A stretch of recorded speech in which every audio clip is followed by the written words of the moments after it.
गौरी पुत्र गणेश भगवान की जय। जय श्री कृष्णा। राधे राधे। आज बृहस्पतिवार के दिन आप बृहस्पति देव की बड़ी ही दुर्लभ कथा सुनेंगे और इस कथा को सुनने से भक्तों की सभी मनोकामनाएं भगवान बृहस्पति देव की कृपा से पूर्ण हो जाती है। तो आइए बड़ी ही श्रद्धा और प्रसन्न चित्त मन से इस कथा को सुनते हैं। भारतवर्ष में एक प्रतापी राजा राज करता था। वह बड़ा ही प्रतापी और दानी था। वह प्रतिदिन मंदिर में दर्शन करने जाता, ब्राह्मण और गुरु की सेवा किया करता था। उसके द्वार से कोई भी व्यक्ति निराश होकर नहीं लौटता था तथा वह प्रत्येक गुरुवार को व्रत रखता एवं पूजन करता था। हर दिन गरीबों की सहायता करता था, परंतु यह सब बातें उसकी रानी को अच्छी नहीं लगती थी। वह ना तो व्रत करती और ना ही किसी को एक पैसा दान में देती थी और राजा को भी ऐसा करने से मना किया करती थी। एक समय की बात है जब राजा शिकार खेलने को वन में गए थे और घर पर रानी और दासी थी। उसी समय गुरु बृहस्पति एक साधु का रूप धारण कर राजा के दरवाजे पर भिक्षा मांगने आए। रानी से भिक्षा मांगी तो वह कहने लगी, हे साधु महाराज, मैं इस दान और पुण्य से तंग आ गई हूँ। मेरे से घर का कार्य ही समाप्त नहीं होता। इस कार्य के लिए तो मेरे पतिदेव ही बहुत हैं। अब आप इस प्रकार की कृपा करें कि मेरा सारा धन नष्ट हो जाए ताकि मैं आराम से रह सकूं। साधु बोले, हे देवी, तुम तो बड़ी विचित्र हो। संतान और धन से कोई दुखी नहीं होता, इसको सभी चाहते हैं। पापी भी पुत्र और धन की इच्छा करते हैं। अगर तुम्हारे पास धन अधिक है तो भूखे मनुष्यों को भोजन करवाओ, प्याव लगवाओ, ब्राह्मणों को दान दो, धर्मशालाएं बनवाओ, कुआं, तालाब, बावड़ी, बाग बगीचों आदि का निर्माण करवाओ तथा निर्धन मनुष्यों की कुंवारी कन्याओं का विवाह करवाओ और अनेकों यज्ञ आदि धर्म करो। इस प्रकार के कर्मों से आपके कुल का और आपका नाम परलोक में सार्थक होगा और आपको स्वर्ग की प्राप्ति होगी। परंतु वह रानी इन सब बातों से खुश नहीं हुई। वह बोली, हे साधु महाराज, मुझे ऐसे धन की कोई आवश्यकता नहीं है जिसको और मनुष्यों को दान में दूं तथा जिसको रखने संभालने में ही मेरा सारा समय नष्ट हो जाए। साधु महाराज ने कहा, हे देवी, अगर तुम्हारी ऐसी इच्छा है तो ऐसा ही होगा। मैं तुम्हें जैसा बताता हूँ वैसा ही करना। बृहस्पतिवार के दिन घर को गोबर से लीपना, अपने केसों को धोना, केसों को धोते समय स्नान करना, राजा से कहना वे हजामत बनवाएं, बाहर जन्मे मांस मदिरा खाना, कपड़ा धोबी के यहाँ धुलने को डालना। इस प्रकार 7 बृहस्पतिवार करने से तुम्हारी सारी धन संपत्ति नष्ट हो जाएगी।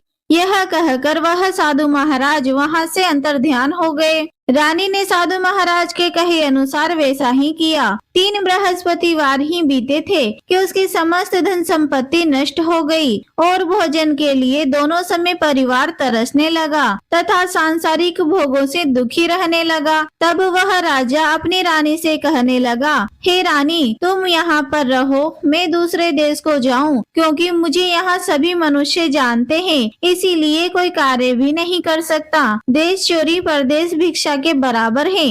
ऐसा कहकर राजा परदेश चला गया। वहाँ जंगल में जाता, लकड़ी काट कर लाता और शहर में बेचता। इस तरह जीवन व्यतीत करने लगा। इधर राजा के बिना रानी और दासी दुखी रहने लगी। किसी दिन भोजन मिलता और किसी दिन जल पीकर ही रह जाती। एक समय रानी और दासी को 7 दिन बिना भोजन के व्यतीत हो गए। तो रानी ने अपनी दासी से कहा, हे दासी, यहाँ पास ही के नगर में मेरी बहन रहती है, वह बड़ी धनवान है, तो उसके पास जा और 5 सेर भेजर मांग के ले आ, जिससे कुछ समय के लिए गुजर हो जाएगी। इस प्रकार रानी की आज्ञा मानकर दासी रानी की बहन के पास गई। तो रानी की बहन उस समय पूजन कर रही थी, क्योंकि उस रोज बृहस्पतिवार का दिन था। जब दासी ने रानी की बहन को देखा तब उससे कहने लगी, मुझे तुम्हारी बहन ने भेजा है, मुझे 5 सेर भेजर दे दो। इस प्रकार दासी ने अनेक बार कहा, परंतु रानी ने कोई उत्तर ही नहीं दिया, क्योंकि वह उस समय बृहस्पतिवार की कथा सुन रही थी। इस प्रकार जब दासी को किसी प्रकार का उत्तर नहीं मिला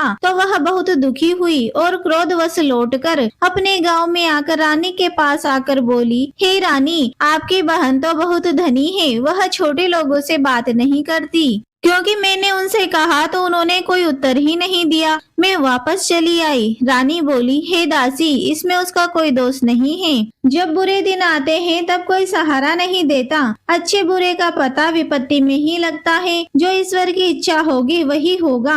यह सब हमारे भाग्य का दोष है। इधर उस रानी की बहन ने सोचा कि मेरी बहन की दासी आई थी, परंतु मैं उससे नहीं बोली। उससे वह बहुत दुखी हुई होगी। यह सोच कथा को सुन और भगवान विष्णु का पूजन समाप्त कर वह रानी अपनी बहन के घर चल दी और आकर अपनी बहन से कहने लगी, हे बहन, मैं बृहस्पतिवार का व्रत कर रही थी जब तुम्हारी दासी आई, परंतु जब तक कथा होती है तब तक ना तो उठते हैं और ना बोलते हैं, इसीलिए मैं ना बोली। कहो दासी क्यों आई थी? रानी बोली, हे बहन, हमारे घर में अनाज नहीं था। वैसे तो तुमसे कोई बात छुपी हुई नहीं है, इस कारण मैंने दासी को तुम्हारे पास 5 शेर भेजर के लिए भेजा था। रानी की बहन बोली, बृहस्पति भगवान सभी की मनोकामनाएं पूर्ण करते हैं। देखो, शायद तुम्हारे घर में अनाज रखा हो। इस प्रकार का वचन जब रानी ने सुना तो घर के अंदर गई। वहाँ उसे एक घड़ा भेजर से भरा मिल गया। तब वह रानी और बांदी बहुत खुश हुई। हे रानी, देखो, वैसे ही हमको भोजन नहीं मिलता तो हम रोज ही व्रत करते हैं। अगर इनसे व्रत की विधि और कथा पूछ लो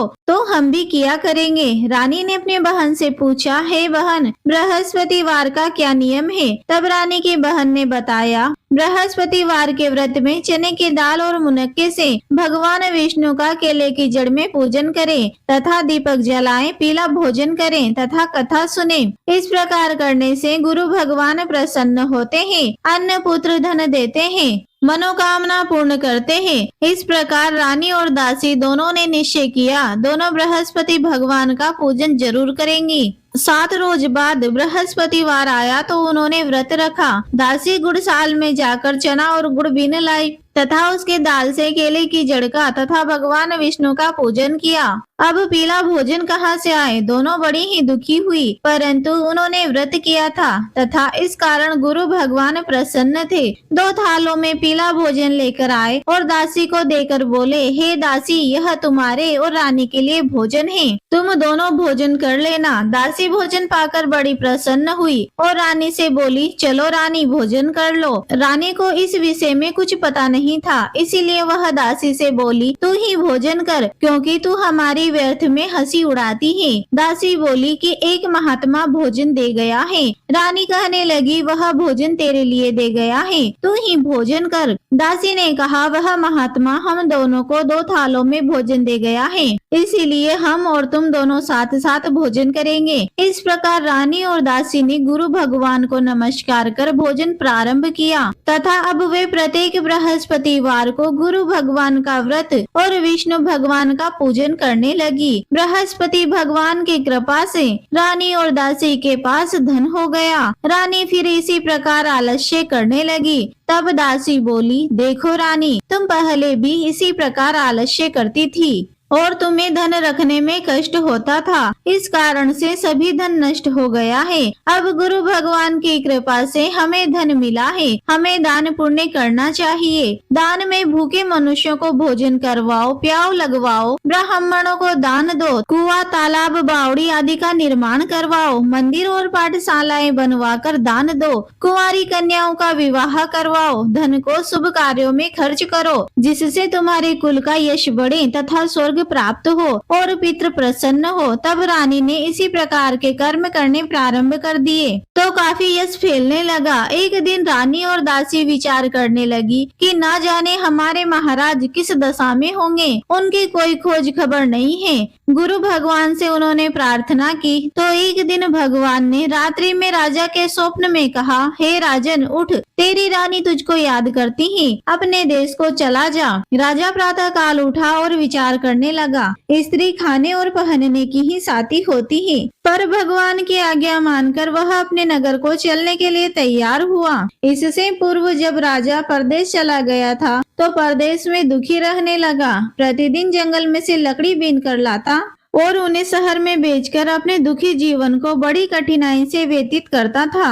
एक दिन राजा दुखी होकर अपनी पुरानी बातों को याद करके रोने लगा। तब उस जंगल में बृहस्पति देव एक साधु का रूप धारण करके आए और राजा के पास आकर बोले, हे लकड़हारे, तुम इस सुनसान जंगल में किस चिंता में बैठे हो, मुझको बतलाओ। यह सुनकर राजा के नेत्रों में जल भर आया और साधु की वंदना कर बोला, हे प्रभु, आप सब कुछ जानने वाले हो। इतना कहकर साधु को अपनी सारी कहानी सुना दी। महात्मा दयालु होते हैं। वे राजा से बोले, हे राजन, तुम्हारी स्त्री ने बृहस्पति देव का अपमान किया था, जिस कारण तुम्हारी यह दशा हुई है। अब तुम किसी प्रकार की चिंता मत करो, भगवान तुम्हें पहले से अधिक धन देगा। देखो, तुम्हारी स्त्री ने बृहस्पतिवार का व्रत प्रारंभ कर दिया है और तुम मेरा कहना मानकर बृहस्पतिवार का व्रत करके चने की दाल और गुड़ को जल के लोटे में डालकर केले का पूजन करो। फिर कथा कहो और सुनो, भगवान तुम्हारी सभी मनोकामनाओं को पूरा करेंगे। साधु को प्रसन्न देखकर राजा बोला, हे प्रभु, मुझे लकड़ी बेचकर इतना पैसा नहीं मिलता जिससे भोजन करने के उपरांत कुछ बचा सकूं। मैंने रात्रि में अपनी रानी को व्याकुल देखा है। मेरे पास कुछ भी नहीं है जिससे उसकी खोज खबर मंगा सकूं। और फिर मैं बृहस्पति देव की कौन सी कथा कहूँ, यह भी मुझको मालूम नहीं है। साधु ने कहा, हे राजन, तुम किसी बात की चिंता मत करो। बृहस्पतिवार के दिन रोजाना की तरह लकड़ियाँ लेकर शहर को जाना। तुमको रोज से दुगना धन प्राप्त होगा, जिससे तुम भली भांति भोजन कर लोगे तथा बृहस्पति देव की पूजा का सामान भी आ जाएगा। बृहस्पतिवार की कहानी इस प्रकार से है। प्राचीन काल में एक ब्राह्मण था। वह बहुत ही निर्धन था। उसके कोई संतान नहीं थी। वह नित्य पूजा पाठ करता, परंतु उसकी स्त्री बहुत मलिनता के साथ रहती थी। वह ना स्नान करती, ना किसी देवता की पूजा करती। प्रातः काल उठते ही भोजन करती, बाद में कोई अन्य कार्य करती। इससे ब्राह्मण देवता बड़े दुखी थे। बेचारे बहुत कुछ कहते थे, किंतु उसका कोई परिणाम न निकलता। भगवान की कृपा से ब्राह्मण की स्त्री को कन्या रूपी रत्न पैदा हुई और वह कन्या अपने पिता के घर में बड़ी होने लगी। वह बालिका प्रातः स्नान करके विष्णु भगवान का जाप करने लगी, बृहस्पतिवार का व्रत करने लगी। अपनी पूजा पाठ को समाप्त करके वह स्कूल जाती तो अपनी मुट्ठी में जौ भरकर ले जाती और पाठशाला जाने के मार्ग में डालती जाती। वह जो स्वर्ण के हो जाते तो लौटते समय उनको बीनकर घर ले आती थी। एक दिन वह बालिका सोने के जौ को फटक कर साफ कर रही थी तो उसकी माँ ने देख लिया और कहा, हे बेटी, सोने के जौ को फटकने के लिए सोने का शुभ होना चाहिए। दूसरे दिन बृहस्पतिवार था। इस कन्या ने व्रत रखा और बृहस्पति देव से प्रार्थना करके कहा, हे प्रभु, यदि मैंने आपकी पूजा सच्चे मन से की हो तो मेरे लिए सोने का सूप दे दो। बृहस्पति देव ने उसकी प्रार्थना स्वीकार कर ली। रोजाना की तरह वह कन्या जो फैलाती हुई स्कूल गई और जब लौटकर जो बीन रही थी तो बृहस्पति देव की कृपा से रास्ते में सोने का सूप मिला। उसे वह ले आई और उससे जो साफ करने लगी, परंतु उसकी माँ का वही ढंग रहा। एक दिन की बात है कि वह कन्या सोने के सूप में जो साफ कर रही थी, उसी समय उस शहर का राजपुत्र वहां से होकर निकला।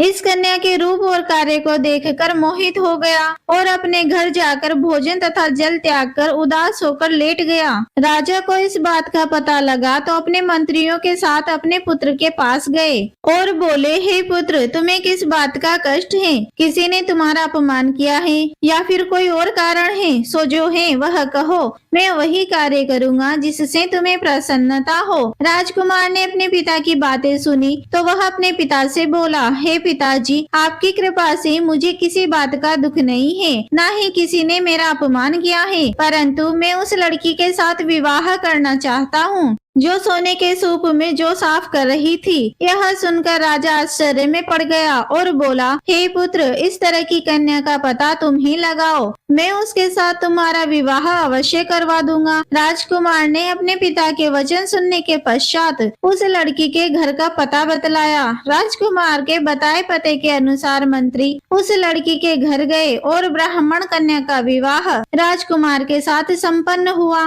कन्या के घर से जाते ही पहले की भांति उस ब्राह्मण देवता के घर में गरीबी का निवास हो गया।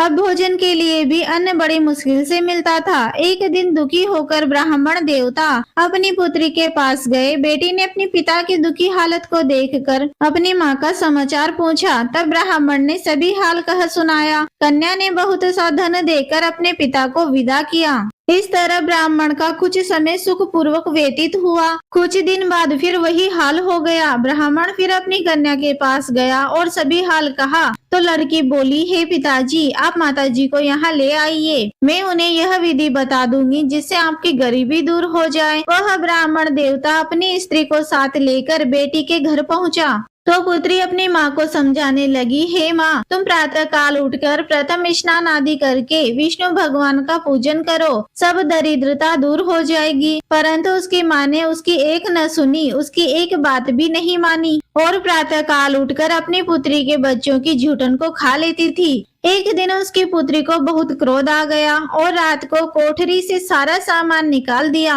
और उसमें उसकी माँ को बंद कर दिया। प्रातः काल उठकर उसमें से माँ को निकाला तथा स्नान आदि कराकर पूजा पाठ करवाया तो उसकी माँ की बुद्धि ठीक हो गई और फिर प्रत्येक बृहस्पतिवार का व्रत रखने लगी। इस व्रत के प्रभाव से उसकी माँ भी बहुत धनवान हो गई तथा पुत्रवती हो गई और बृहस्पति देव जी की कृपा से स्वर्ग को प्राप्त हुई तथा वह ब्राह्मण भी सुख पूर्वक इस लोक से सुख को भोग कर स्वर्ग को प्राप्त हुए। इस तरह कहानी सुनाकर साधु देवता वहाँ से लोप हो गए। धीरे धीरे समय व्यतीत होने पर फिर से बृहस्पतिवार का दिन आया तो राजा जंगल से लकड़ी काट कर किसी शहर में बेचने को गया। उसे उस दिन और दिन की अपेक्षा अधिक धन मिला। राजा ने चना गुड़ आदि लाकर बृहस्पतिवार का व्रत किया। उस दिन से उसके सभी क्लेश दूर हुए। परंतु जब दोबारा बृहस्पतिवार आया तो वह व्रत करना ही भूल गया। इस कारण बृहस्पति भगवान नाराज हो गए। उसी दिन उस नगर के राजा ने विशाल यज्ञ का आयोजन किया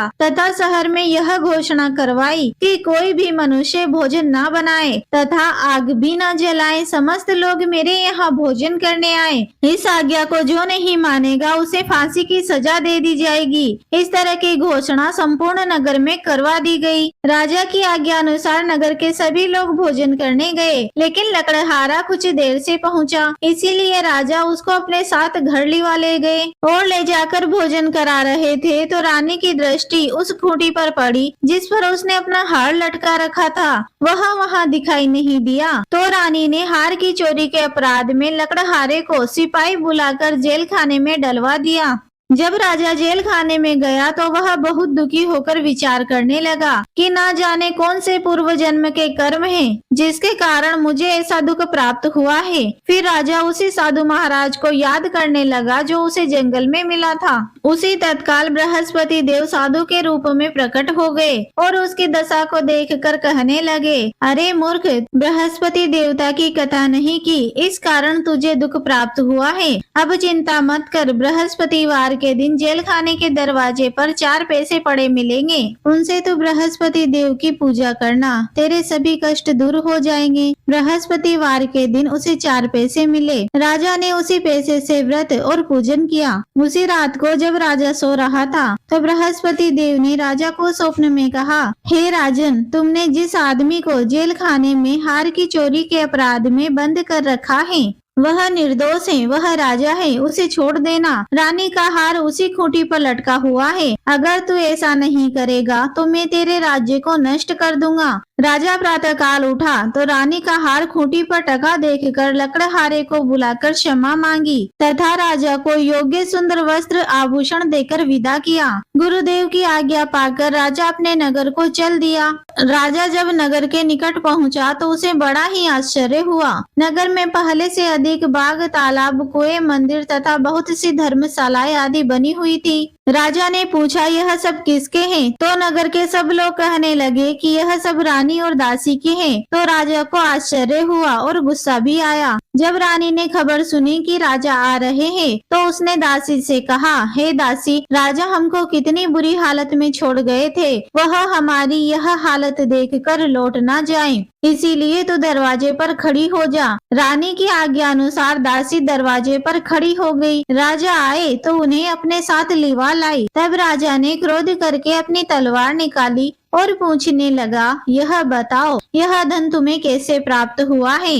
तब रानी ने कहा कि यह धन हमें बृहस्पति देव की कृपा से प्राप्त हुआ है। राजा ने निश्चय किया कि 7 रोज बाद तो सभी बृहस्पति देव का पूजन करते हैं, परंतु मैं रोजाना दिन में 3 बार कहानी कहा करूँगा और रोज व्रत किया करूँगा। अब हर समय राजा के दुपट्टे में चने की दाल बंधी रहती तथा दिन में 3 बार कहानी कहता। एक रोज राजा ने विचार किया कि चलो अपनी बहन के यहाँ हो आए। इस तरह निश्चय कर राजा घोड़े पर सवार होकर अपनी बहन के यहाँ चलने लगा। मार्ग में उसने देखा कि कुछ आदमी मुर्दे को लिए जा रहे हैं। उन्हें रोककर राजा कहने लगा, अरे भाइयों, मेरे बृहस्पतिवार की कहानी सुन लो। वे बोले, लो हमारा तो आदमी मर गया है और इसको इसकी कहानी की पड़ी है। परंतु कुछ आदमी बोले, अच्छा कहो, हम तुम्हारी कहानी भी सुनेंगे। राजा ने दाल निकाली और जब कहानी आधी हुई कि मुर्दा हिलने लगा और जब कहानी समाप्त हुई कि वह मनुष्य राम राम करके उठ खड़ा हुआ। आगे मार्ग में उसे एक किसान खेत में हल चलाता हुआ मिला। राजा ने उसे देखा और उससे बोला, अरे भैया, मेरे बृहस्पतिवार की कहानी सुन लो। किसान बोला, जब तक मैं तुम्हारी कहानी सुनूंगा तब तक 4 हरैया खेत जोत लूंगा। जा अपनी कहानी किसी और को सुनाना। इस तरह राजा आगे चलने लगा। राजा के हटते ही बैल पछाड़ खाकर गिर गए तथा किसान के पेट में जोर से दर्द होने लगा। उसी समय उसकी माँ रोटी लेकर आई। उसने यह सब देखा और अपने बेटे से सब हाल पूछा। बेटे ने सब हाल कह दिया। बुढ़िया दौड़ी दौड़ी राजा के पास गई और उससे बोली, मैं तेरी कहानी सुनूंगी, पर तू मेरे खेत पर चलकर कह। राजा ने बुढ़िया के खेत पर जाकर कहानी कही, जिसके सुनते ही वह बैल खड़े हो गए और किसान के पेट का दर्द भी ठीक हो गया। राजा अपनी बहन के घर कुशलता पूर्वक पहुँच गया। बहन ने भाई की खूब मेहमानी की। दूसरे दिन राजा प्रातः काल जागा तो वह देखने लगा कि सब लोग भोजन कर रहे हैं। राजा ने अपनी बहन से कहा कि ऐसा कोई मनुष्य है जिसने भोजन नहीं किया हो तो वह मेरी बृहस्पतिवार की कथा सुन ले। बहन बोली, हे भैया, यह देश ऐसा ही है। यहाँ पहले लोग भोजन करते हैं, बाद में कोई अन्य कार्य करते हैं। अगर कोई पड़ोस में हो तो देख आऊं। वह ऐसा कहकर देखने चली गई, परंतु उसे ऐसा कोई व्यक्ति नहीं मिला जिसने भोजन नहीं किया हो। अतः वह एक कुम्हार के घर गई जिसका लड़का बीमार था। उसे मालूम हुआ कि उसके यहाँ 3 रोज से किसी ने भोजन नहीं किया है। रानी ने अपने भाई की कहानी सुनने के लिए कुम्हार से कहा तो वह तैयार हो गया। राजा ने जाकर बृहस्पतिवार की कथा कही, जिससे उसका लड़का ठीक हो गया। अब तो राजा की प्रशंसा होने लगी। एक दिन राजा ने अपने बहन से कहा, हे बहन, हम अपने घर को जाएंगे, तुम भी तैयार हो जाओ। राजा की बहन ने अपनी सास से कहा तो सास बोली, हाँ तू चली जा, परंतु अपने लड़के को मत ले जाना, क्योंकि तेरे भाई के कोई औलाद नहीं है। बहन ने अपने भाई से कहा, हे भैया, मैं तो चलूंगी, परंतु कोई बालक नहीं जाएगा। राजा बोला, जब कोई बालक ही नहीं चलेगा तो तुम ही क्या करोगी। बड़े दुखी मन से राजा अपने नगर को लौट आया। राजा ने अपनी रानी से कहा, हम निर्वंशी राजा हैं, हमारा मुँह देखने का धर्म नहीं है और कुछ भोजन आदि नहीं किया। रानी बोली, हे नाथ, जब बृहस्पति देव ने हमें सब कुछ दिया है तो हमें औलाद भी अवश्य देंगे। उसी रात बृहस्पति देव ने राजा को स्वप्न में कहा, हे राजा, उठ, सभी सोच को त्याग दे, तेरी रानी गर्भ से है। राजा को यह बात सुनकर बड़ी खुशी हुई। 9वें मास रानी ने एक सुंदर पुत्र को जन्म दिया। तब राजा ने अपनी रानी से कहा, स्त्री बिना भोजन के रह सकती है, पर बिना कहे नहीं। जब मेरी बहन आए तो तुम उससे कुछ मत कहना। राजा की बात सुनकर रानी ने हाँ कर दी। जब राजा की बहन ने शुभ समाचार सुना तो वह बहुत खुश हुई और बधाई लेकर अपने भाई के यहाँ आई। तब रानी ने कहा, घोड़ा चढ़कर तो नहीं आई, गधा चढ़ी आई। राजा की बहन बोली, भाभी, मैं इस प्रकार ना कहती तो तुम्हें औलाद कैसे मिलती। बृहस्पति देव ऐसे ही है, जैसी जिसके मन में कामनाएं होती है वे सभी पूर्ण करते हैं। जो सद्भावना पूर्वक बृहस्पतिवार का व्रत करता है एवं कथा पढ़ता है या दूसरों को सुनाता है, बृहस्पति देव उसकी सभी मनोकामनाएं पूर्ण करते हैं। जैसी सच्ची भावना से राजा और रानी ने बृहस्पति देव की कथा का गुणगान किया तो उनकी सभी इच्छाओं को बृहस्पति देव जी ने पूरा किया। इसीलिए सबको कथा सुनने के बाद प्रसाद लेकर जाना चाहिए। हृदय से उनका मनन करते हुए जयकारा बोलना चाहिए। बोलो बृहस्पति देव भगवान की जय, विष्णु भगवान की जय। जय श्री कृष्णा। राधे राधे।